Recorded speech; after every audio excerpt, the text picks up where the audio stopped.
La vérité, toute la vérité et rien que la vérité. Boris Johnson, à peine installé à la barre des témoins, est prié d'entrer immédiatement dans le vif du sujet. Assumez-vous la responsabilité des décisions liées au confinement, quelles qu'elles soient?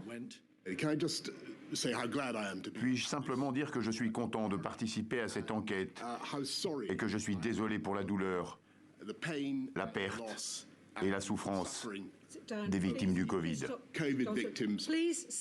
Des excuses interrompues par l'intervention du public. Bien.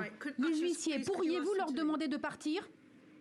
Pressé de questions par l'un des responsables de cette commission, Boris Johnson tente d'expliquer les raisons de cette gestion. Nous devons être réalistes à propos de 2020. L'ensemble de l'année, toute cette année tragique, où nous avons décidé de confiner. Mais la pandémie a repris après le confinement. Et visiblement peu touché par ce moment d'émotion, Hugo Case poursuit son interrogatoire et ses constats.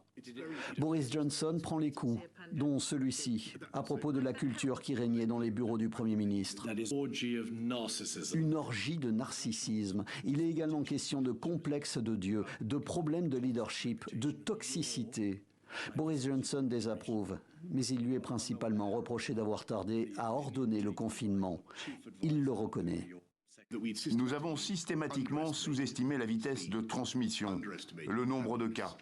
L'ancien Premier ministre est confronté à des documents accablants, comme cette note de l'époque, où il écrit « De nombreuses personnes vont mourir. Pourquoi détruirions-nous tout pour des gens qui mourront de toute façon bientôt ?»